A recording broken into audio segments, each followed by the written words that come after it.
Kenapa disebut dengan autoimun? Karena di dalam tubuhnya itu membentuk antibodi. Antibodi itu kekebalan terhadap tubuhnya sendiri. Ya, artinya secara umum memang seperti itu ya, semua siapapun apapun penyakitnya ya, tapi kalau dia nutrisi tidak bagus ya, pertumbuhan terhambat ya, berarti dia perkembangan juga akan terhambat. Tidak hanya lupus kayak gitu. Iya.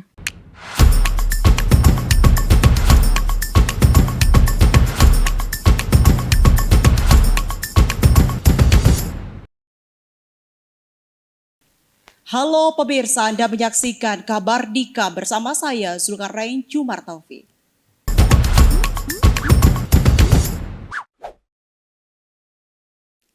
Pemirsa, dalam momentum memperingati Hari Lupus Sedunia, hari ini di Kabar Dika kita akan membahas satu penyakit autoimun yang seringkali tidak dikenali oleh masyarakat, khususnya pada anak-anak, yakni lupus.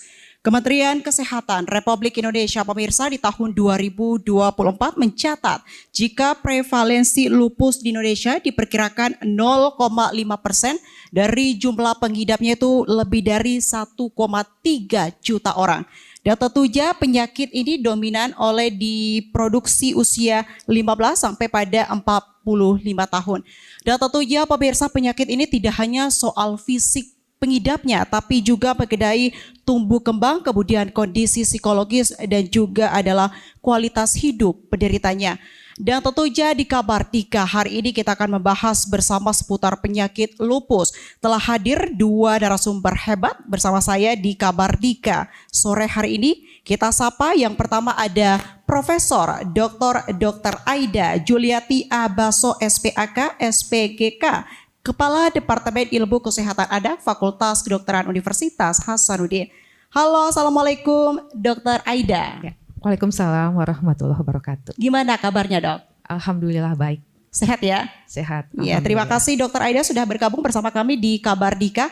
Dan tentunya pemirsa, narasumber kedua kita di program kali ini ada Dr. Bahrul Fikri, FKS SPAK PhD, spesialis anak konsultan alergi imunologi dan juga dosen dari Fakultas Kedokteran Universitas Hasanuddin. Assalamualaikum Dr. Bahrul. Waalaikumsalam warahmatullahi wabarakatuh. Oke, pertanyaan saya sama ya dengan Dr. Aida tadi, gimana kabarnya? Baik-baik saja. Baik, tentunya selain dua narasumber hebat kita, pemirsa di Kabar Dika juga hadir teman-teman dokter muda kita yang sedang menjalani program spesialis. Kita berikan tepuk tangan. Halo, selamat sore semuanya. Oke, pemirsa, tentunya setiap tahun kita memperingati Hari Lupus Sedunia. Sebelum kita membahas jauh lebih dalam, saya mau menanyakan kepada dua narasumber kita, Dr. Bahrul dan juga Dr. Aida. Ketika mendengar Hari Lupus Sedunia, kenapa ini penting untuk kita peringati? Ke Dr. Aida dulu. Ya, makasih ya. Ya, jadi ini merupakan penyakit yang sebetulnya langka tetapi berat sebetulnya. Jadi memang ini merupakan alarm buat kita bahwa sebetulnya masih banyak penyakit yang memang sangat membahayakan, terutama pada anak, yang mengganggu kesehatan, tumbuh kembang dan seterusnya seperti itu. Ya, jadi memang ini harus kita lebih aware sebetulnya untuk penyakit lupus. Oke, gimana dengan Dr. Bahrul? Ya, terima kasih atas pertanyaannya. Jadi kenapa kita harus memperingati Hari Lupus Sedunia? Pertama, lupus ini masalah global. Kenapa sampai sekarang penyakit ini tidak bisa sembuh, sehingga setiap tahun itu akan meningkat jumlahnya.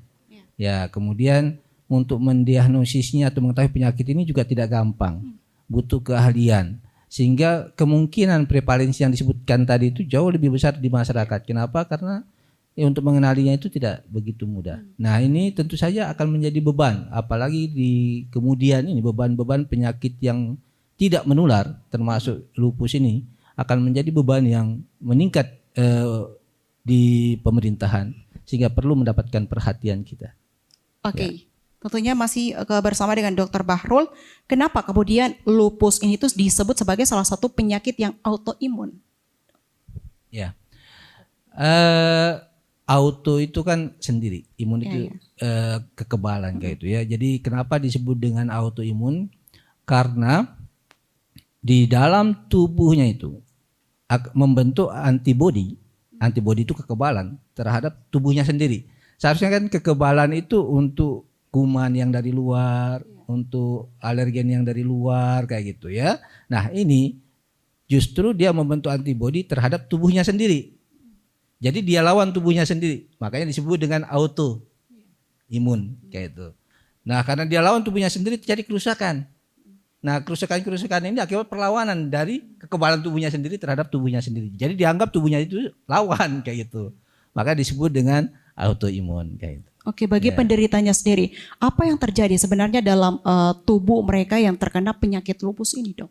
Ya, pertama sampai sekarang orang nggak tahu sebab pastinya apa kayak gitu ya. Sebab pastinya itu apa? Hanya diduga ada faktor kombinasi antara faktor lingkungan, ya, kemudian hormonal, ya, hormon, kemudian kerentanan genetik dan epigenetik. Itu yang membuat tiba-tiba tubuhnya ini berespon yang tidak sesuai terhadap tubuhnya sendiri. Yang seharusnya misalnya sel itu ada masa hidupnya. Ya, sama ada masa hidupnya selnya. Nah, karena sebab-sebab tadi itu sel-sel ini kok lebih pendek umurnya daripada seharusnya. Sehingga banyak sel-sel yang mati ini yang kita sebut nekrosis atau mati di jaringan ini. Nah, karena dia saking banyaknya kemudian harusnya cepat dibersihkan oleh tubuh. Setiap hari kan sel kita mati, dibuang. Sel kita mati dibuang. Nah, karena dia berlangsung lama-lama nih tubuh kita membentuk antibodi terhadap yang mati-mati ini. Sehingga terbentuklah autoantibodi namanya terhadap sel-sel ini. Yang akibatnya nanti di kemudian hari sel-sel yang ini akan diserang juga nantinya, bukan yang mati aja, yang hidup pun akan diserang seperti itu. Nah inilah ya kenapa kita sebut ini autoantibodi. Tapi sampai sekarang itu sebab pastinya orang nggak tahu. Nah sekarang ini diduga karena kalau kita lihat sekarang ini kan penyakit-penyakit yang tidak menular itu meningkat kejadiannya. Kenapa bisa begini? Pertama kalau kita berpikir sekarang ini pola hidup kita ini berubah. Misalnya sekarang ini kayak kita tanpa sadari kita lebih banyak di dalam ruangan daripada di luar ruangan. Ya bahkan kalau kita sadari mungkin kita hampir nggak pernah terkena sinar matahari kalau bisa itu.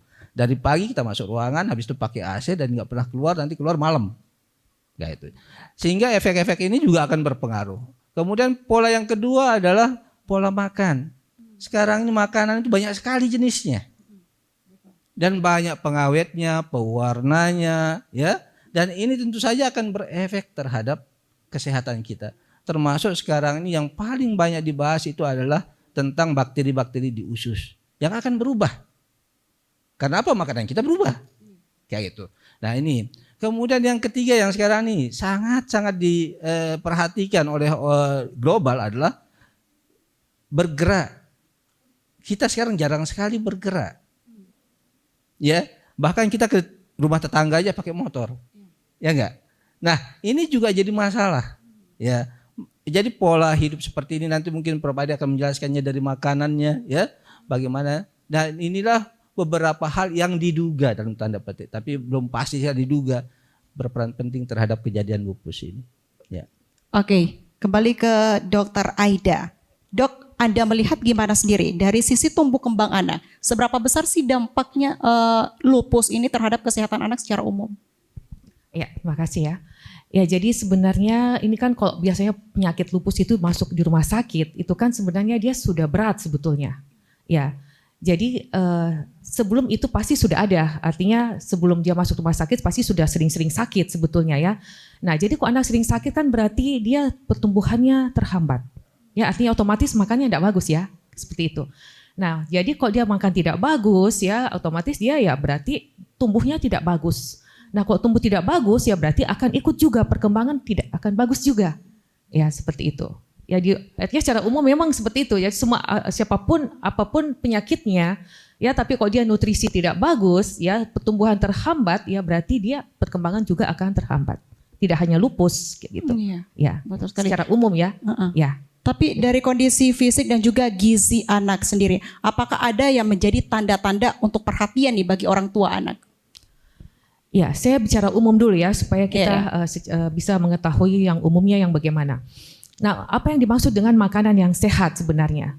Nah, makanan yang sehat adalah yang terdiri dari makro dan mikronutrien. Jadi makro itu kan harus ada karbohidrat, ya, ada protein, ada lemak. Dan mikronya adalah harus ada misalnya vitamin dan mineral. Ini harus lengkap. Artinya secara kualitas dan kuantitas harus ada. Nah, itu yang kita harus ingat baik-baik. Hanya saja biasanya untuk urusan makan ya biasanya kan ini sudah berubah ya. Nah, rata-rata kita maunya yang makanan olahan kayak begitu, yang tinggi gula misalnya ya, atau yang cepat saji. Nah, itu kan tidak bagus. Yang kita mau adalah yang real food ya, seperti itu. Nah, jadi biasa juga anak-anak makan ya tidak sesuai dengan kalori yang dia butuhkan sebetulnya. Jadi paling mungkin sedikit misalnya.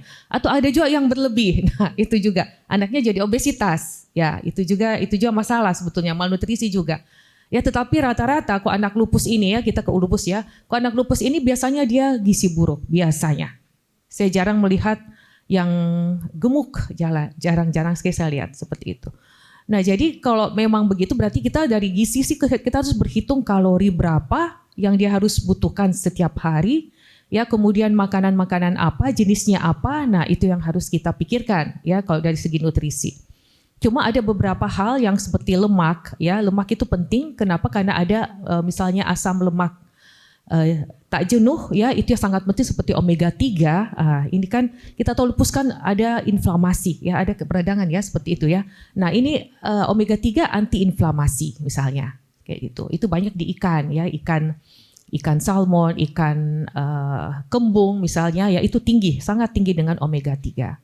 Seperti itu. Dan yang kedua adalah untuk protein. Protein adalah bahan untuk imunitas. Ya, antibodi itu kan bahannya dari protein semua. Ya, dan pengangkut yang zat-zat yang ada di tubuh itu bahannya dari protein. Jadi protein harus kuat, harus cukup seperti itu. Ya.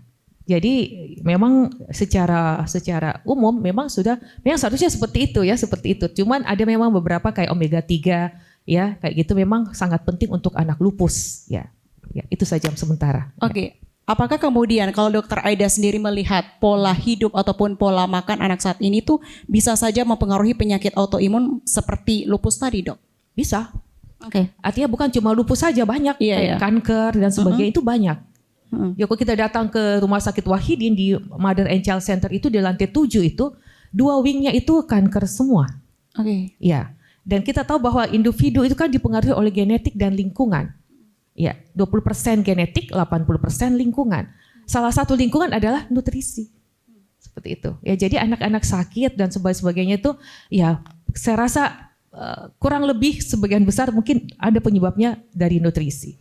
Oke. Ya, seperti itu. Saya kembali ke Dokter Bahrul, tadi dijelaskan bahwa emang sulit ya untuk mendeteksi gimana sih gejala awal penderita daripada penyakit lupus ini.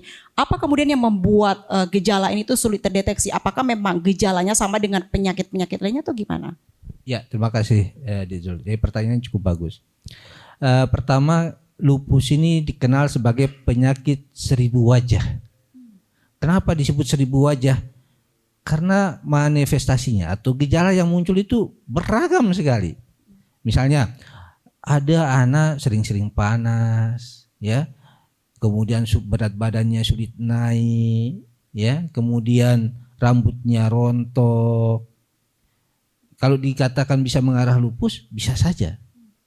Atau bahkan ada yang kita temukan misalnya hanya kuning saja yang muncul. Tidak ada kan ya, kalau yang khas itu ada merah-merah di pipi yang sebutan butterfly, ya butterfly rash itu kan ada merah-merah di pipi gitu ya, kayak kupu-kupu kayak itu ya. Tapi pada kenyataannya di lapangan itu sangat sulit. Karena itu sebenarnya kenapa kita butuh orang-orang yang memahami tentang lupus ini. Itu yang saya bilang. Banyak yang kita lewat dalam mengidentifikasinya, ternyata ini lupus. Begitu dia datang ke kita sudah berat kayak gitu. Nah, inilah nanti pentingnya di dunia kesehatan itu kenapa kita butuh sumber daya manusia yang banyak. Ya, apalagi Indonesia ini kan luas. Makanya selalu saya katakan apa yang tercatat itu boleh jadi di lapangan jauh lebih banyak lagi. Ya, karena nggak sempat kita ke sana kan. Ya, seperti itulah. Jadi ada yang sudah dirawat dengan tipes misalnya. Nggak sembuh-sembuh, sudah diganti-ganti antibiotik, ternyata apa? Lupus. Kayak itu. Jadi ini yang membuat penyakit ini memang perlu kehati-hatian. Ya. Kemudian kewaspadaan. Ya. Kemudian yang kedua, kenapa kita sulit juga alat diagnosisnya, pemeriksaannya. Itu di daerah kan nggak ada. Nah, ini yang menjadi kendala-kendala teman-teman di daerah. Misalnya kita pun di rumah sakit kadang-kadang misalnya, tapi sekarang di tempat kita ya cukup bagus untuk pemeriksaannya, ya cukup dilengkapi kayak itu. Tapi teman-teman di daerah ya di Papua sana coba bayangkan itu ya. Jadi tidak bisa terdeteksi dengan baik kayak itu. Jadi banyak dikelola dengan misalnya kayak malaria, kemudian tipes, kemudian apalagi itu ada yang satu lagi itu apalagi kadang-kadang kan lupus ini mirip-mirip dengan yang lain. Nah, ini yang juga yang harus hati-hati sekali ya. Jadi itu yang membuat kenapa misalnya begitu kita temukan sudah terlambat dia ya. Kemudian masyarakat juga dalam memahami lupus ini kurang, baru dia kena baru dia tahu. Oh iya lupus kayak gitu. Jadi itulah kadang-kadang yang membuat kita harus memang kenapa kita peringati ini lupus sedunia ini untuk mengingatkan bahwa hati-hati kalau anak itu sering demam ya, kemudian sudah diterapi enggak membaik ya, apalagi wanita ya usia belasan, ini masa-masa itu paling banyak ya, walaupun bayi juga ada yang kena, orang tua juga ada yang kena, tapi paling banyak itu wanita dengan usia belasan itu yang paling banyak. Seperti itu. Oke. Ya. Dari gejala mungkin yang lumayan sulit ya dok ya untuk dideteksi. Betul. Kemudian tadi dijelaskan oleh dokter Aida bagaimana pola hidup ataupun pola makan dari anak ini juga ikut mempengaruhi kondisi autoimun seperti lupus. Kemudian apakah ada faktor-faktor yang bisa memicu hadirnya lupus pada penderitanya yang kemudian ini bisa menjadi perhatian bagi para orang tua? Ya. Selalu saya katakan sama orang tua kalau datang itu pasti dia tanya saya ini, dok, ini anak saya kenapa dia bisa begini? Ya. Pasti dia tanya begitu, apakah makanannya, ya, apakah ininya, ya.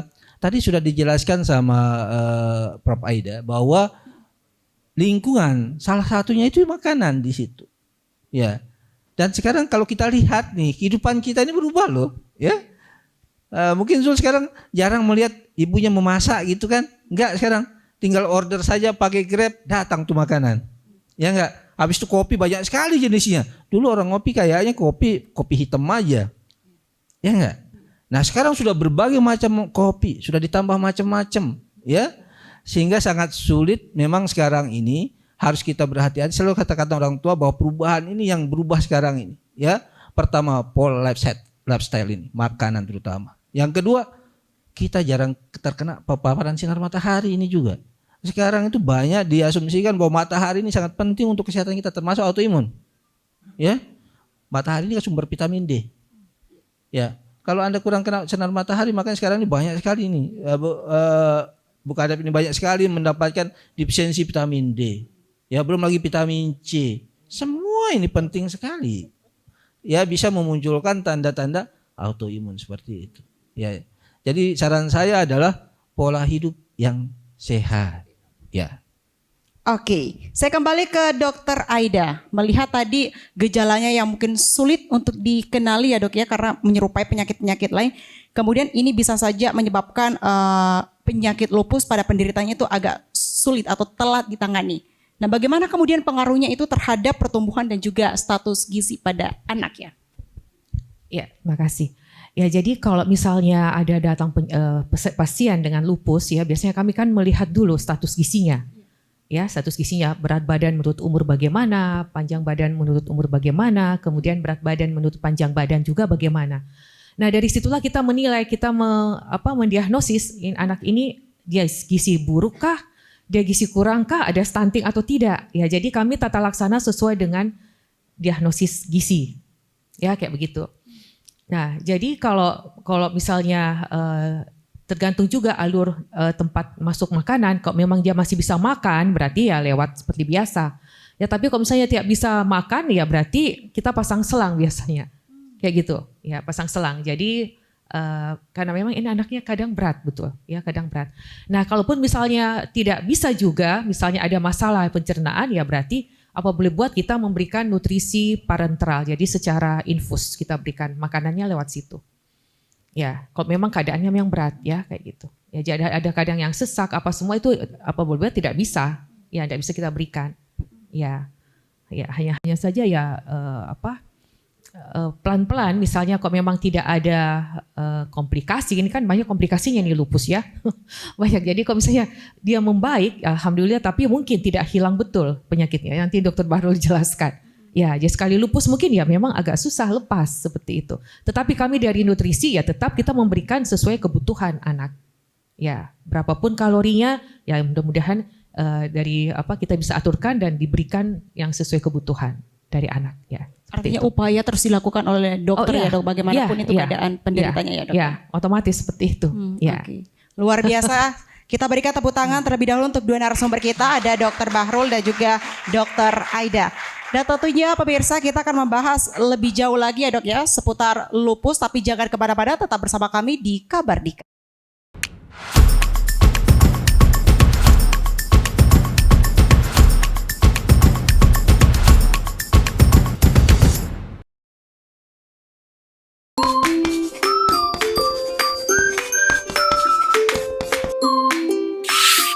Tahu nggak sih, panduan makanan sehat yang kita kenal sejak kecil, kini sudah diganti. Dulu, 4 sehat, 5 sempurna, fokus pada 5 kelompok makanan, dan menjadikan susu sebagai pelengkap kesempurnaan. Dan sekarang, sesuai perkembangan ilmu gizi dan perubahan gaya hidup, hadirlah konsep piring makanku. Beragam jenis makanan, bergizi lengkap, seimbang porsinya, dan pastikan makanan aman dan bersih. Panduan porsi yang seimbang serta menekankan pentingnya hidrasi dengan air putih. Gak cuma kenyang, tapi bergizi seimbang.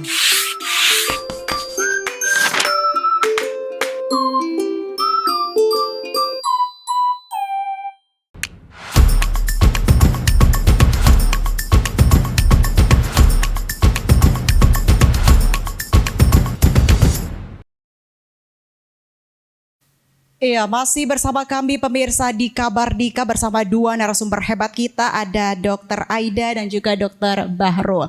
Nah pemirsa, saya tadi tertarik dengan potongan kalimat dari Dokter Aida bahwa bagaimana penyakit lupus ini tuh bisa berkomplikasi. Saya minta kepada Dokter Bahrul, gimana komplikasi dari penyakit lupus ini sendiri dok? Ya, terima kasih, pertanyaan yang cukup bagus. Jadi apa saja komplikasi dari penyakit ini? Pertama, penyakit ini bisa menyerang semua organ tubuh manusia, mulai otak bisa kejang-kejang, bisa gejalanya kayak stroke. Kemudian bisa mengenai mata, bahkan mata ini bisa jadi buta. Ya. Kemudian bisa kena jantungnya, biasanya terjadi penumpukan cairan di jantung. Ya. Kemudian adanya inflamasi di jantung. Kemudian bisa juga paru-parunya. Ya, bisa sesak karena cairannya. Bahkan ada satu pasien kita itu sampai gagal jantung, ya. Kemudian selanjutnya bisa kena ginjalnya, ya. Bahkan bisa sampai gagal ginjal, cuci darah dan sebagainya. Kemudian bisa nyeri-nyeri sendi sampai tidak bisa jalan. Bisa kena semuanya itu. Jadi pada prinsipnya karena tubuhnya itu dianggap musuh, semuanya bisa diserang. Sekarang tinggal mau mana ya aja, kayak gitu. Nah karena itulah kenapa kita kadang-kadang menangani dia lebih cepat, lebih baik. Jadi harus mengenali dia. Nah hanya saja sampai sekarang ini misalnya, kalau kita misalnya anggap seperti penyakit yang lain, ini lupus ini belum ada satu alat yang tool gitu untuk memastikannya 100%. Kayak gitu ini enggak ada. Misalnya kalau tipes, ada temukan kumannya Salmonella typhi, kan tipes sudah. Demam berdarah, ada temukan virusnya, virus dengue, ya demam berdarah. Ada caranya. Nah kalau lupus belum ada. Jadi pakai kumpulan-kumpulan gejala dan hasil-hasil lab. Sehingga perlu analisis mendalam, perlu keahlian mendalam untuk menangani itu. Sehingga ini hal-hal yang sangat diperlukan dalam penanganan lupus itu. Tadi saya tambahkan lagi tadi itu. Apalagi dari gizi yang paling bahaya, efek pengobatan. Kadang-kadang setelah kita obati yang kemarin kurus, jadi gemuk sekali. Kenapa? Karena steroid. Ya, ini juga tidak bisa kita hindari kayak gitu. Anaknya jadi banyak makan, ibunya seneng nih. Ya, karena banyak makan dok anak saya. Padahal itu efek samping dari obat itu. Tiba-tiba tembem pipinya begini besar. Kemudian ada yang sampai obesitas. Makanya kita sangat bersyukur ada ahli gizinya Perpaida itu banyak membantu kita. Di samping dia datang dengan gizi buruknya ya, ditangani, nanti habis itu efek pengobatannya nih. Penimbunan lemak di mana-mana. Ya, di pipi, di pantat ya. Dan kadang-kadang yang jadi masalah juga komplikasi efek samping obat itu ini garis-garis kayak orang hamil itu. Jadi garis-garis itu steroid itu. Ya, garis-garis di paha itu kan bagi cowok mungkin nggak apa-apa, tapi bagi cewek itu kadang-kadang stres di situ itu. Jadi masa-masa komplikasinya itu komplikasi kejiwaan. Kenapa? Ini anak rata-rata yang kena itu kan rata-rata umur 11 tahun ke atas. Itu masa peralihan. Ya, pancaroba. Kemudian lihat jerawat aja udah panik minta ampun. Ada pasien saya satu itu dia paniknya minta ampun. Dia lihat jerawatnya aja udah panik kayak gitu. Dan tidak bisa kita hindari karena obat kan. Obatnya juga bisa gampang menimbulkan jerawat. Habis itu garis-garis begini. Ya. Nah, itu perlu pendampingan psikologi. Makanya saya katakan dalam menangani lupus ini kita harus kolaborasi, nggak bisa sendiri. Ya. Harus ada psikolog, harus ada ahli gizi, ya. Bahkan dari endokrin, dari hematologi, itu membantu semua. Ya. Jadi disitulah pentingnya kolaborasi memang. Iya betul ya dok ya, karena komplikasinya tidak hanya menyerang organ tubuhnya tapi pada kesehatan mentalnya juga ya. Iya. Oke. Tapi apakah penderita lupus bagi anak-anak ini berbeda yang dirasakan dengan penderita yang dewasa dari segi usia? Bagus sekali pertanyaannya. Pertama, bedanya adalah rata-rata di anak itu berat-berat. Kalau di dewasa jarang beratnya. Biasanya lebih stabil. Di anak itu berat. Itu yang nyata sekali bedanya. Sehingga perlu penanganan khusus di anak itu. Ya. Jadi perlu integritas tim dalam menangani dalam masa-masa anak itu. Ya. Nah, nanti setelah dewasa gitu dia sudah stabil di situ. Pengobatannya, segalanya itu. Artinya secara mental dia juga stabil. Kadang-kadang kalau dia misalnya mau ujian besok stres, muncul lagi. Yang sudah kita obati, kambuh lagi kayak gitu. Karena nggak bisa sembuh, prinsipnya nggak bisa sembuh. Nah, kalau sudah dewasa bahkan ada yang sampai S3. Bahkan ada teman saya itu dapat beasiswa di luar negeri di Cina, ya itu lupus. Jadi lupus bisa sampai dewasa, bisa terkontrol gitu ya. Ya, jadi jangan juga bersedih gara-gara lupus, ini yang harus kita tanamkan juga. Ya jangan begitu tahu lupus kayak mau mati besok itu enggak. Jadi biasa, yang penting adalah terkontrol. Dia harus rutin kontrol. Nah, ini yang penting sekali bagi orang tua tahu ya seperti itu. Ya butuh komunikasi yang baik dokter, orang tua, masyarakat itu juga penting. Bahkan sekolahnya ya. Dukungan dan kolaborasi ya. Oke. Harus ya. Oke. Saya kembali ke Dokter Aida. Tadi kalau berbicara soal gizi memang kita kenal isi piringku ya dok ya. Tadi juga sudah dijelaskan sama Dokter Aida bagaimana presentasi dari karbohidrat, mineral dan juga protein ini. Nah, apakah ada nutrisi dari Dokter Aida yang mungkin ini cukup dianjurkan bagi penderita lupus? Ya, sebetulnya yang tadi saya jelaskan ya bahwa ada makro dan mikro ya. Nah, kalau makro ini kan karbohidrat kan itu 50% kurang lebih ya, 50-60%. Nah, protein itu kurang lebih 10-15%. Ada yang mengatakan 10-20%. Nah, sisanya lemak ya. Nah, tapi untuk protein ini kalau bisa proteinnya itu yang yang real food, Ya, jadi seperti telur, ikan, daging misalnya ya, daging atau ayam ya seperti itu. Jadi bukan makanan olahan. Jadi kan kebiasaannya anak-anak suka bakso, suka nugget, suka sosis misalnya. Nah, ini kalau bisa tolong jangan. Kalaupun misalnya mau sekali ya tolong ibunya yang membuat sendiri. Seperti itu. Jadi kita tahu apa isinya. Ya, karena kalau yang dijual kita enggak tahu ini apa isinya. Itu kan melalui proses ya, ultra processed food. Makanan olahan, kita enggak tahu apa yang dimasukkan di situ. Ya, jadi kalau anaknya mau ya sebaiknya ibunya yang membuat sendiri. Kita kembali ke alam seperti itu. Nah, itu untuk protein. Nah, untuk lemak saya sampaikan yang penting adalah yang asam lemak esensial. Ya, misalnya omega 3, omega 6. Ya, terutama omega 3 karena dia anti inflamasi. Ya, seperti itu. Nah, biasanya kalau orang bilang yang paling bagus ikan salmon. Cuma ikan salmon kan enggak ada di sini ya, kita harus impor. Yang kalau mau yang bagus adalah ikan kembung itu. Saya tidak tahu di sini apa ya kalau di Makassar, tapi kalau di Jawa bilang ikan kembung. Nah, itu lebih tinggi omega 3-nya dibanding ikan salmon. Ya, jadi kalau memang kita anaknya suka, ya silahkan saja. Kan ini bisa ibunya bikin bermacam-macam masakan ya untuk itu. Ya. Ya, kemudian untuk mikronutrien itu yang penting adalah tadi Dr. Barso singgung vitamin D. Karena vitamin D ini mengatur atau meregulasi dari imunitas seorang anak. Ya, salah satu dulu sih kita taunya cuma untuk penulangan ya, untuk tulang ya, tetapi sekarang yang ada yang non skeletal. Nah, ini yang untuk imunitas pada anak. Itu bagus vitamin D. Yang masuk juga yang bagus adalah zinc ya, mineral zinc dan juga vitamin C merupakan antioksidan. Seperti itu. Oke, Ya. itu yang baik untuk penderita lupus ya khususnya dok ya. Ya, Tapi betul. apakah nutrisi yang memang disarankan untuk tidak dikonsumsi atau harus dihindari oleh penderita lupus? Apakah semua tadi jenis olahan dan juga makanan cepat saji dan juga makanan instan itu ya? Itu kok bisa jangan Dihindari ya dok ya? Hindari. Itu lampu merah itu. Oke. Lampu merah. Ya. Oke, tapi dalam pengobatan lupus sendiri, apa tantangan dokter Aida yang Anda lihat dari segi gizinya dok? Ya, yang kami biasa lihat kalau di rumah sakit itu kan biasanya dengan komplikasi. Sudah ada komplikasi itu agak berat, itu agak susah. Ya, jadi paling sering ya dia pakai selang karena makan tidak mau sama sekali. Kalau makan mungkin bisa makan tapi ya 1 suap 2 suap saja tidak cukup kan kalorinya. Ya sudah kita pasang selang kita katakan nasogastric tube ya NGT. Nah, kalaupun misalnya ada sesak kan ada biasa cairan di jantung ya seperti itu ya. Ya, itu apa boleh buat, tidak bisa lagi juga pakai selang ya, kita pakai nutrisi parenteral. Ya, kita harus berhitung lagi karbohidratnya berapa, ya proteinnya berapa. Ya, seperti itu. Ya. Oke.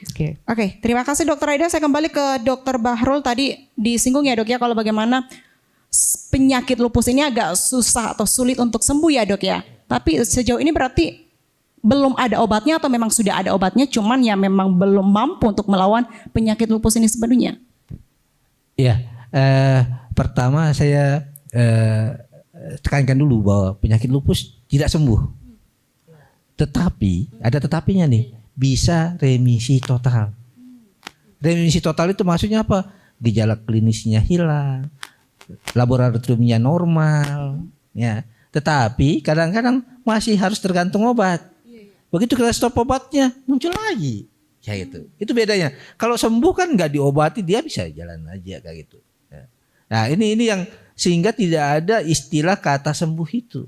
Ya, tetapi yang kita targetkan kan remisi totalnya. Dia bisa sekolah, dia bisa mencapai cita-citanya, ya bahkan nikah bisa, punya anak bisa.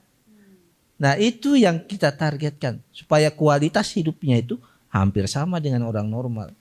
Jadi selalu saya tekankan sama pasien-pasien saya, punya cita-cita yang tinggi. Anda bisa meraih dia. Saya punya teman saya sampai S3 di Cina, bisa. Ada penulis novel, ya kan? Lupus juga. Jadi lupus bukan sesuatu yang kita takuti, tetapi kita harus kerjasama baik-baik. Kerjasama dengan dokternya, kerjasama dengan orang tuanya. Kadang-kadang yang jadi masalah adalah ketika orang tuanya nggak sabaran. Ini anak kadang-kadang gampang marah. Ya, kenapa anak saya kok gampang marah? Ya, karena pertama efek samping obat, segalanya itu. Kemudian dia dalam masa peralihan. Makanya itu perlu sekali komunikasi yang baik itu dokter, orang tua dan anaknya. Jadi tiga-tiga ini apalagi ini kan minum obatnya banyak dan lama. Ya, ini jadi masalah. Ya, kenapa? Mungkin sudah sendiri kalau minum obat setiap hari walaupun misalnya 1 tablet kan susah. Ya, dia itu bisa sampai 10 kalau kita 12 tablet bayangin. 12 tablet dia minum itu belum lagi yang lainnya vitamin D-nya belum lagi Itu kalau di total bisa berapa tablet dan itu tidak gampang. Tetapi syukurnya saya adalah ketika dia misalnya sudah berobat sebulan, dia sudah merasakan itu efeknya. Itu motivasi bagi mereka. Ya rambut yang semula rontok jadi mulai jarang rontok. Yang merah-merah di pipinya mulai hilang. Jadi langsung dirasakan kayak gitu. Ya, nah itu adalah hal yang positif dalam pengobatan ini. Tetapi tetap karena ini berlanjut lama, yang namanya anak masih labil, ya itulah. Jadi harus diperhatikan hal yang demikian. Yang pasti adalah anak lupus bisa sukses.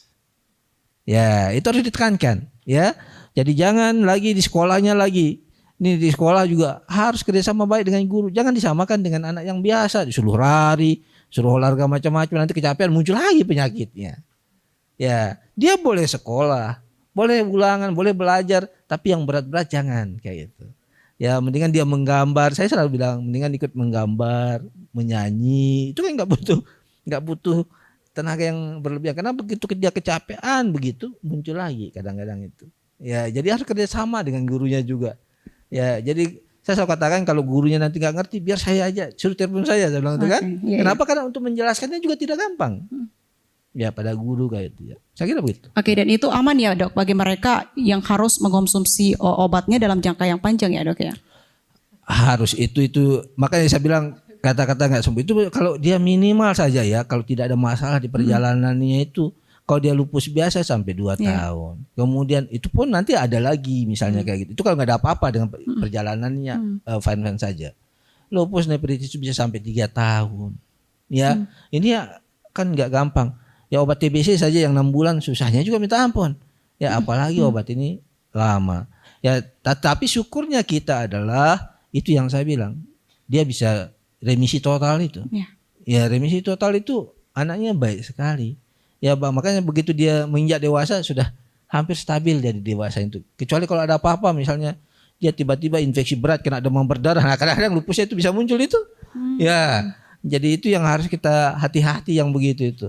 Karena apa? Ya namanya penyakit kan di negara kita ini banyak sekali penyakit juga. Ya, itu kadang-kadang itu yang memicu dia muncul lagi kayak itu.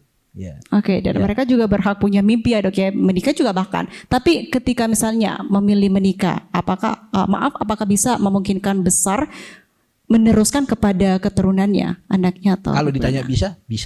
Tapi pasti belum tentu. Ngerti ya? Nah, tapi bisa karena kan tadi saya bilang ada faktor gennya itu. Makanya anak bayi-bayi yang lahir dari penderita lupus harus diawasi baik-baik.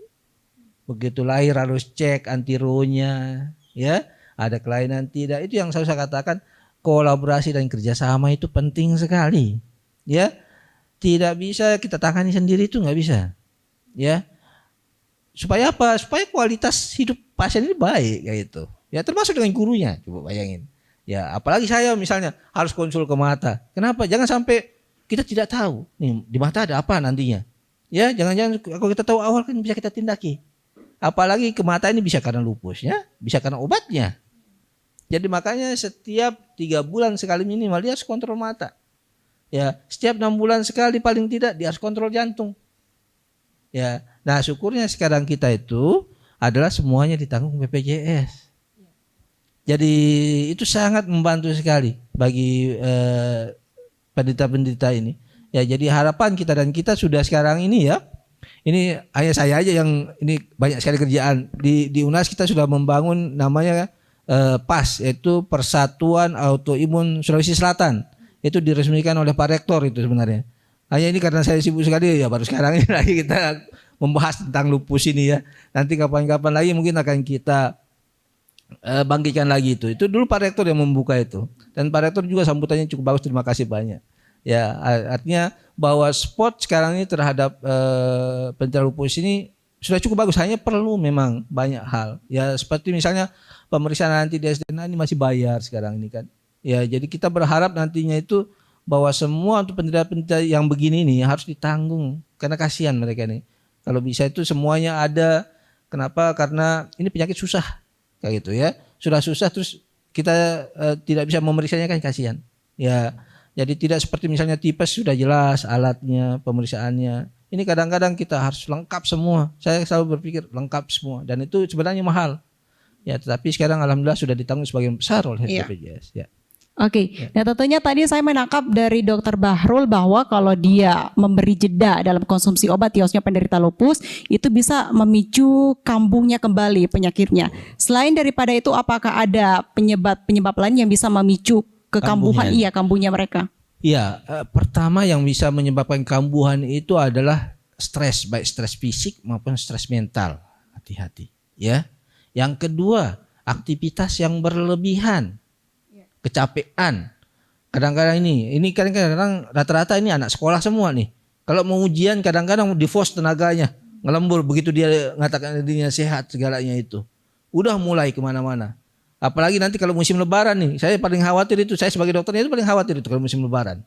Kenapa? Sulit dia diam di rumah. Pasti diajak orang tuanya keliling itu. Nanti udah kecapean, itu kecapean fisiknya itu keliling itu. Itu kadang-kadang muncul. Yang ketiga, infeksi. Ini kadang-kadang infeksi ini ya orang autoimun itu gampang infeksi. Padahal kekebalannya banyak, tetapi dia salah menentukan mana yang dilawan, mana yang tidak. Jadi ini imunnya salah. Ya, jadi dia gampang sakit. Nah, yang autoimun ini. Tetapi setelah kita obati dia membaik. Nah, tidak jaga-jaga lagi ini anaknya, ya kemana-mana. Akhirnya begitu dia kena, sekarang ini kan banyak sekali penyakit. Kayak misalnya ada yang campak, kena campak nih. Ya, muncul lagi penyakitnya kena campak ini kita. Ya, ada yang kena skabies. Ada. Pasti kita kena skabies, bahkan sampai kejang lagi itu munculnya. Aduh, ini jadi infeksi ini harus dijaga. Jadi selalu saya ingatkan pada pasien-pasien yang lupus, kalau ada yang sakit jangan dekat-dekat. Ya. Kalaupun misalnya harus sekolah pakai masker. Ya, ini harus dibiasakan bagi mereka itu harus pakai masker kayak gitu. Kenapa? Karena ini sangat penting untuk kualitas hidup mereka. Ya, jangan sampai gara-gara dia kambuh, dia kan berapa hari di rumah saya, kasihan dia itu. Ya. Saya kira itu hal-hal yang bisa menyebabkan kambuhannya itu biasanya gitu. Di samping putus obat. Nah, ini juga. Ya. Jadi kadang-kadang ini putus obat dan tidak bilang juga kadang kalau dia bilang itu saya biasanya cari alternatif usaha kayak gitu. Ya. Yang jadi masalah adalah ketika dia dari daerah. Kasihan kan? Kalau kita suruh ke rumah sakit kan nggak mungkin. Ya kalau dia dari Papua berapa ongkosnya coba? Kalau dia setiap bulan datang. Nah, sementara di Papua nggak ada obatnya. Nah, ini kadang-kadang bingung orang tua apa yang mau dilakukan juga ini. Ya, putus obat itu kadang-kadang bukan keinginannya. Tapi ketersediaan obat yang nggak ada di daerah ini. Jadi ini yang kadang-kadang saya, makanya saya bilang nanti mungkin pemerintah harus melihat seperti itu. Dan Indonesia ini kadang-kadang unik karena kepulauan. Selayar misalnya, suruh ke orang ke Makassar kan berapa biayanya itu. Ya, obatnya nggak seberapa, biaya transportnya itu. Jadi ini yang harus diperhatikan oleh juga pemerintah. Saya sih berharap semuanya ada di daerah, ya ditangani seperti itu. Jadi hal-hal itu yang sangat kita harapkan dari sport, dari keluarga, dari sekolahnya, ya masyarakat maupun pemerintah. Saya kira itu dari saya. Oke, luar biasa pemirsa, kita berikan tepuk tangan sekali lagi untuk Dokter Aida dan juga Dokter Bahrul. Masih semangat ya tapi Dok ya? Saya masih punya 40 list pertanyaan. Bercanda ya Dok, tapi tentunya pemirsa kita akan membahas lebih jauh lagi sedikit soal lupus atau penyakit autoimun ini. Tapi jangan kemana-mana, tetap bersama kami di Kabar Dika.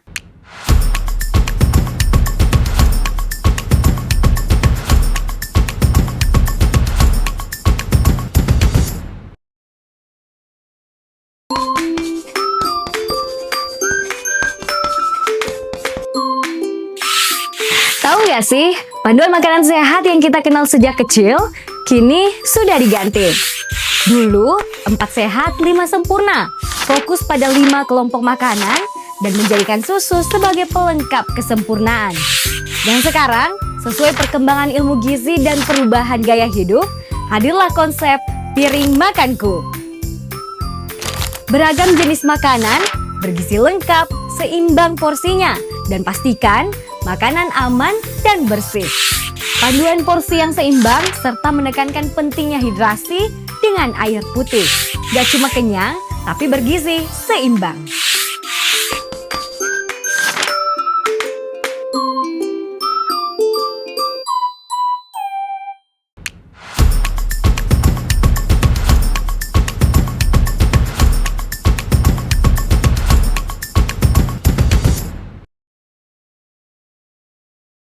Iya pemirsa, masih bersama kami tentunya di Kabar Dika dengan dua narasumber hebat kita, ada Dr. Bahrul dan juga ada Dr. Aida.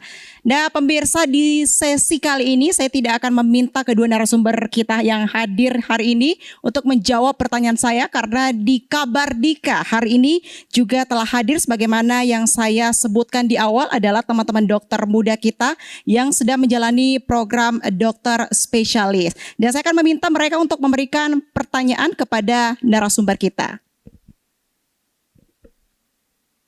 Oke, boleh Mbak dokternya diperkenalkan namanya, pertanyaannya Selamat apa sore. dan kepada siapa? Oke, selamat sore. Saya dengan Dokter Jessie. Terima kasih Prof. Terima kasih Dokter atas pemaparannya yang luar biasa pada sore hari ini. Dari saya ingin bertanya kepada Prof. Aida sebagai guru besar dari gizi dari universitas kami, bahwa apakah ada makanan yang khusus untuk anak-anak dengan lupus seperti yang sudah diutarakan tadi, apakah omega 3 itu perlu dan penting bagi anak lupus. Di satu sisi juga seperti yang Dr. Bahrul bilang tadi, dengan tingginya pemakaian steroid akan menambah nafsu makan anak yang besar. Jadi apakah perlu omega 3 tinggi atau diet tinggi protein yang apakah dibutuhkan kepada anak-anak lupus? Ya, terima kasih. Oke, saya silakan Dr. Aida. Ya, makasih Dr. Jessie ya. Ya, jadi untuk apakah ada diet yang khusus? Ya, sebetulnya untuk omega 3 jadi sebetulnya penting juga omega 3. Kalau anaknya bisa makan sendiri, ya. Dia artinya nafsu makannya baik, ya. Yang jadi misalnya dari susu juga bisa sebetulnya, tapi ini susu juga kadang tanda kutip ya, sebetulnya yang produk-produk itu kadang bisa membuat imunitasnya ada, misalnya ada alergi atau misalnya itu bisa mengganggu sebetulnya. Nah, kalau misalnya Tessa katakan dari lemak, itu adalah salah satunya ada omega 3, sedangkan yang protein ini juga sangat penting karena anak akan bertumbuh kalau ada protein. Ya, jadi jangan sampai tidak ada protein. Tapi yang penting adalah yang real food, yang pure protein seperti itu. Ya, jadi bukan yang Instan ya, Dok ya? Ya, yang instan, ya seperti itu. Kemudian bisa buah-buahan boleh, sayur-sayuran juga boleh, terutama yang antioksidannya tinggi. Ya seperti buah beri ya, seperti strawberry kayak gitu ya, blueberry itu antioksidannya tinggi karena mengandung vitamin C ya, vitamin A ya, seperti itu. Ya, mungkin itu sementara. Oke, terima kasih Dr. Aida. Dr. Bahrul ada tambahan, Dok? Terima kasih Dr. Jessie. Jadi pertanyaan cukup bagus. Jadi pada prinsipnya adalah dalam konteks gizi ini sesuai saja dengan acuan gizi. Maka selalu saya konsultasikan ke Prof. Aida untuk gizinya. Jadi pada prinsipnya ketika dia misalnya berat badannya naik, tentu pengaturan kalorinya pasti akan diaturkan. Kemudian yang kedua tergantung komplikasinya juga. Ya kalau lupus misalnya dengan lupus nephritis tentu tidak bisa disamakan dengan lupus biasa. Ya, kemudian lupus dengan penyakit jantung mungkin ya bebannya, mungkin cairannya, elektrolitnya dan sebagainya itu harus diatur. Nah, itu saya kira saya sangat berterima kasih kepada gizi selama ini sangat membantu saya dalam menangani lupus ini. Jadi pada prinsipnya selalu saya katakan makanan sehat kalau saya itu. Ya, makanan yang sepadana itu makanan yang sehat. Apa makanan sehat tadi sudah dijelaskan sama Prof ya. Jadi apa makanan sehat yang seimbang gizinya dan sebagainya. Saya kira itu dari saya. Ya, Oke, terima kasih Dokter Bahrul. Saya masih memberi kesempatan kepada dokter muda kita ini yang tampan-tampan, yang cantik-cantik, yang sudah hadir di Kabar Dika. Boleh? Selanjutnya siapa? Oh ya.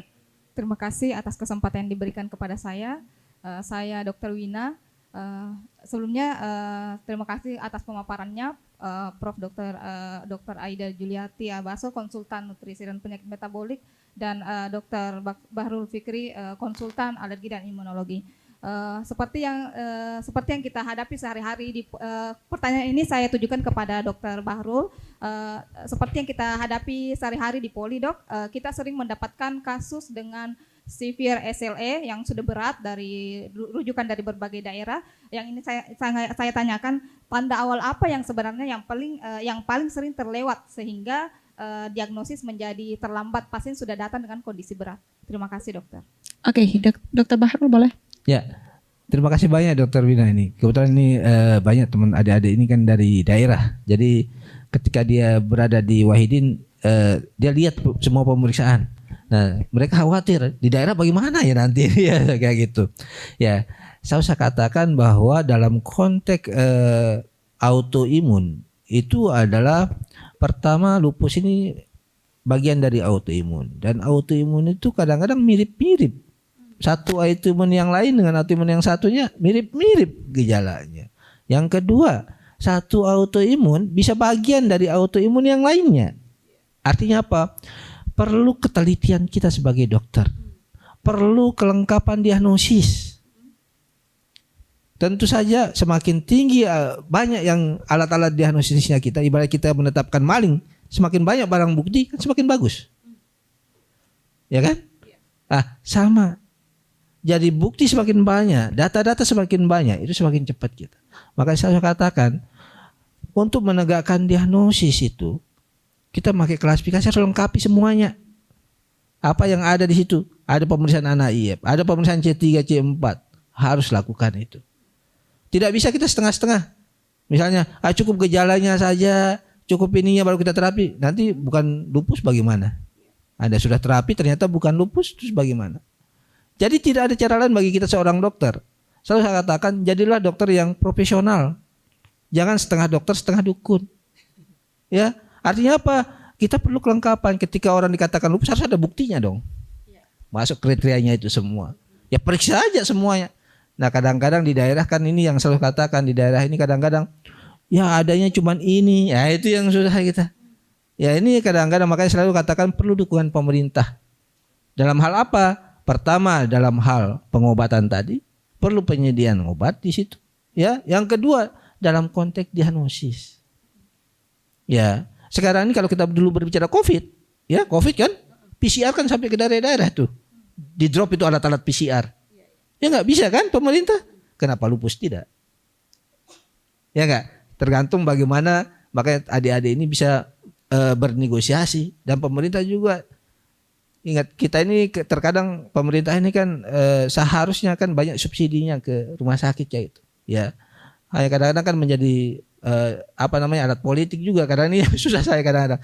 Jadi pokoknya bagi adik-adik adalah kerjakan sesuai dengan standar pelayanan yang ada, standar diagnosis yang ada. Ya, tidak bisa kita setengah-setengah misalnya, oh ini dari gejalanya kok kayak lupus ini, tapi hasil labnya kok bagaimana ya? Gak bisa kita periksa, bagaimana bisa? Kayak gitu nggak bisa. Menegakkan lupus hanya dengan klinis saja, ya nggak bisa juga. Apalagi sudah saya bilang tadi itu autoimun itu mirip satu yang lainnya. Kemudian yang kedua, autoimun yang satu bisa bagian dari autoimun yang lainnya. Iya, iya. Jadi harus memang kepekaan di situ. Oke, ketelitian dan kepekaan juga ya seorang dokter. Ya. Oke, terima kasih teman-teman dokter sudah memberikan pertanyaan kepada dua narasumber kita, karena 2 lawan 1 ya, 2 pertanyaan untuk Dokter Bahrul, 1 pertanyaan untuk Dokter Aida biar seimbang. Saya punya pertanyaan untuk Dokter Aida, gimana caranya menjaga nafsu anak bagi penderita lupus? Nafsu makan. Iya, untuk para orang tua, Dok. Oke, ya. Bagus nih pertanyaannya ya. Ya, jadi sebetulnya anak mau makan itu kan sebenarnya kita bisa latih dari kecil. Iya, iya. Ya, jadi kalau kita melihat dari bayi, anak lahir itu kan ASI eksklusif 6 bulan. Nah, mulai 6 bulan itu kan MPASI. Nah, pada saat MPASI ini kita sudah harus atur jam-jam makannya. Jadi misalnya setiap 2 jam anaknya makan. Jadi lama-lama setiap 2 jam anak lapar. Ya, seperti itu. Nah, itulah yang harus dibawa pada saat MPASI. Jadi nanti ke depan itu tidak susah lagi makannya. Itu kalau idealnya. Ya, nah kalau misalnya dia sudah besar, tidak teratur makannya, berarti kita atur ulang kembali. Kita tulis jam-jam berapa dia harus makan besar, ya makan pagi, makan siang, makan malam, dan jam berapa dia makan kecil snacknya, ya seperti itu. Ya, jadi dengan jam yang teratur, dengan yang tadi yang saya katakan pedoman gizi seimbang, ya jadi makro dan mikro nutrien yang baik maksudnya ya makanan yang sehat seperti itu. Oke. Yang penting ada jadwalnya, gitu. Ya. Oke, tadi juga Dokter Aida sudah jelaskan bagaimana pentingnya ini vitamin juga ya dalam status gizi tetap anak. ada, Kemudian salah satunya tadi adalah mungkin vitamin D itu dari sinar matahari. Tapi seringkali bagi penderita lupus ini tuh diminta untuk menghindari matahari terlebih dahulu ya, Dok. Nah, apakah ada rekomendasi vitamin D yang aman mungkin atau yang bagus untuk para penderita lupus? Iya, biasanya kita sudah memberikan vitamin D pada anak lupus biasanya ya sampai batas 4.000 biasanya, 4.000 international unit. Tapi biasanya kita periksa dulu nih berapa sih kadarnya, ya kayak gitu. Ya karena vitamin D ini kan ada batas atas juga, Ya, jadi jangan sampai dia melewati batas atas. Tapi kadang juga, tapi paling sering walaupun memang kita ragu-ragu memberikan, tapi tetap walaupun kita periksa biasanya rendah juga. Kayak gitu ya. Jadi itulah nanti kita bisa melihat walaupun dia gizi buruk misalnya, tapi bisa juga vitamin D-nya normal. Malah anak yang gizi baik kok vitamin D-nya rendah ya? Kayak gitu. Jadi tetap intinya tetap kita memeriksa sebelum kita memberikan terapi vitamin D itu. Oke. Kembali ke Dokter Bahrul, boleh ya dok ya? Tadi sudah dijelaskan bagaimana emang agak sulit mendeteksi gejala-gejala awal dari penderita lupus ini. Apalagi mungkin yang berada di daerah-daerah. Kemudian tadi Dokter Bahrul saya tangkap beberapa kali menekankan bagaimana peran pemerintah di sini juga penting. Seberapa penting dok? Kalau ditanya saya berapa penting, sangat penting. Karena dia yang punya rumah sakit, dia menyiapkan obat, ya. Kemudian kita kan dokter hanya mengerjakan sesuai yang kita pelajari. Ya, dokter itu saya belajar begini, harusnya begini kan gitu. Ya, dan pemerintah itu adalah provider terhadap dokternya. Anda bisa bayangkan ya. Mohon maaf, bukannya saya ingin menyombongkan diri, enggak, bukan. Saya orangnya biasa-biasa saja. Tetapi sekarang ini ahli alergi imunologi itu di Indonesia bagian timur cuma satu. Unhas itu sudah umurnya 70 tahun loh Unhas ini. Ingat. Baru saya konsultan alergi imunologinya. Dan kita belum punya konsultan infeksi. Artinya apa? Perlu effort yang kuat dari pemerintah untuk menyiapkan itu. Anda bisa bayangkan kalau nggak ada ahlinya bagaimana dia tahu itu? Sulit. Ya. Kemudian untuk misalnya dia ke Makassar misalnya, kan sudah saya bilang Indonesia ini karena dia kepulauan. Ya mahal. Orang dari Ambon ke Makassar berapa coba? Mahalnya itu di ongkosnya itu. Orang Papua sudah dia datang, sudah saya biasa diagnosis dia, saya kasih terapi, kan nggak mungkin dia diam 2 tahun di sini. Dia harus pulang. Pulang obatnya nggak ada. Bagaimana? Ya kayak gitu. Jadi inilah tantangan kita memang ke depan itu, betul kata pemerintah kalau saya itu bahwa memang kita perlu SDM yang banyak. Ya kemudian ketersediaan obat di daerah. Ya, obat juga disiapkan terus dokternya tidak tahu juga kan, sayang juga kan, sia-sia juga obatnya juga. Jadi inilah sesuatu yang harus disiapkan oleh pemerintah. Kemudian menspot. Ya ini spotnya itu adalah bagaimana misalnya sekarang ini ada sekarang ini saya senang sekali itu dari Papua itu biaya berobatnya ke Makassar itu ditanggung oleh Pemdanya. Iya, Ada itu. Ya, jadi setiap pasien yang berobat itu ditanggung oleh Pemdanya kalau dia ke Makassar. Saya bersyukur sekali itu, berarti mengurangi beban. Coba bayangkan itu dari Papua itu, ya ongkosnya berapa coba? Iya betul. Mahal sekali. Tapi ada Pemda, tapi tidak semua Pemda. Ada 1-2 Pemda yang bisa seperti itu. Nah itu kan support dari pemerintah seperti itu. Penting sekali. Tentunya peran pemerintah di sini sangat penting ya dok ya. Kemudian sangat dukungan penting. lingkungan, sekolah, kampus dan juga masyarakat bagi penderita lupus ini juga sangat penting. Dokter Aida dan juga Dokter Bahrul, biasanya kalau saya bertemu dengan narasumber di akhir-akhir saya selalu meminta pesan dan juga harapannya. Saya ingin meminta sedikit singkat kepada Dokter Aida dan juga Dokter Bahrul, pesannya kepada masyarakat khususnya di momentum peringatan Hari Lupus Sedunia ini, apa yang paling penting untuk kita ingat? Dari Dokter Bahrul aja dulu. Saya yang pertama. Ya, pertama dari apa yang saya jalani dan alami itu, pertama lupus itu ada. Tapi bukan akhir dari kehidupan, ya. Bahkan buktikan bahwa orang lupus itu bisa sukses, ya. Mereka harus sukses, itu bagi saya. Dan kita harus mendukung untuk semua itu. Oke, selanjutnya Dokter Aida. Ya, kok saya mungkin kembali ke alam, seperti itu. Ya, jadi apa yang alam sediakan, itulah yang kita konsumsi. Ya, jadi kita hindarilah makanan olahan yang tinggi gula misalnya, ya, dan juga yang fast food ya seperti itu, yang cepat saji.